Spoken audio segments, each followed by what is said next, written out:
It was the middle of summer, and the scorching heat covered the entire forest. Not a single breeze blew.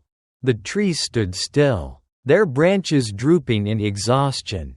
Above, the sun blazed like a giant ball of fire, pouring burning rays onto the cracked earth.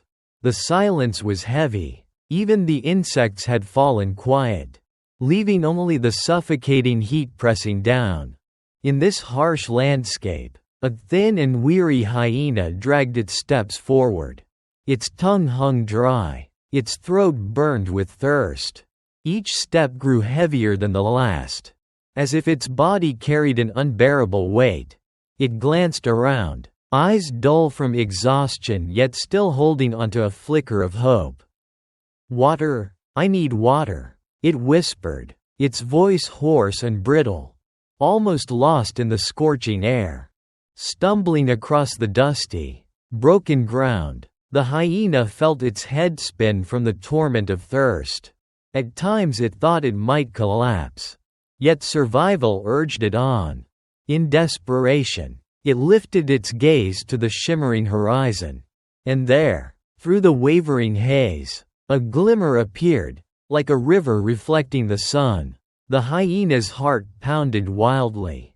Stronger than ever before, hope surged through its veins, pushing its weary legs faster toward the shining promise.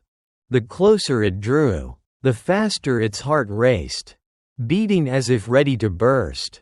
Summoning the last of its strength, it dashed forward, kicking up clouds of dust. Nothing else mattered now, only water. At last, the river appeared before its eyes. Clear, flowing, sparkling beneath the sunlight like 1,000 jewels. The hyena rushed to the bank and plunged its snout into the water.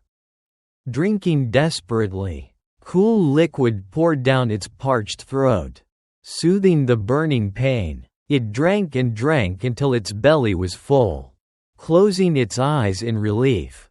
After days of torment, it felt alive again. Oh, paradise at last, it sighed in bliss.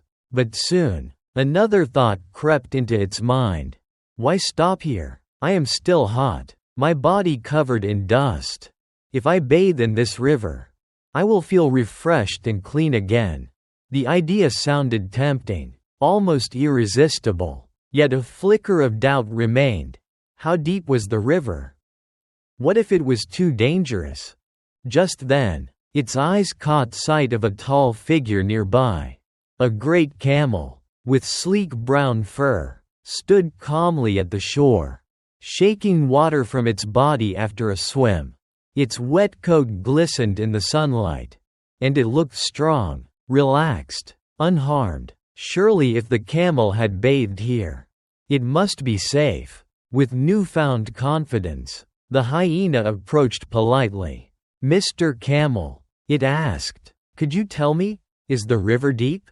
The camel chuckled, bearing a wide smile. "Deep? Not at all. The water only reaches my knees. Look at me. I just swam there. And it was wonderful. You should try it too. It's perfectly safe." The words sounded reassuring, firm, almost like a guarantee. The hyena's heart leapt with excitement. Without a second thought, it exclaimed, "If the camel says it's shallow, it must be true," and leapt straight into the river. But within seconds, terror struck. The water engulfed its small body. Cold liquid rushed into its mouth and nose, choking it. The river was nothing like what it had imagined. In a blink, it was submerged up to its head. Panicked, it flailed wildly, kicking and thrashing, eyes wide with fear. "Help! Save me! I'm drowning!" it cried. But no one came. With desperate effort, it fought its way back to the bank, coughing, gasping, every muscle trembling from exhaustion. Collapsing onto the sand, rage burst from its chest. It turned toward the camel and shouted, "You liar! You tricked me. You said the water was only knee-deep. I almost died." The camel remained calm, lazily chewing on a branch. and replied slowly, "Foolish child, I did not lie. The water really does only reach the knees. My knees. But tell me, are your legs as long as mine? You trusted my words but forgot to use your own judgment." The hyena's face burned with shame. It realized the camel was right. It hadn't been deceived, it had deceived itself by blindly trusting without thinking. From that day on, the hyena vowed never again to make the same mistake. And so, this story leaves us with a powerful lesson. Each of us sees the world through our own eyes. What is easy for one may be dangerous for another.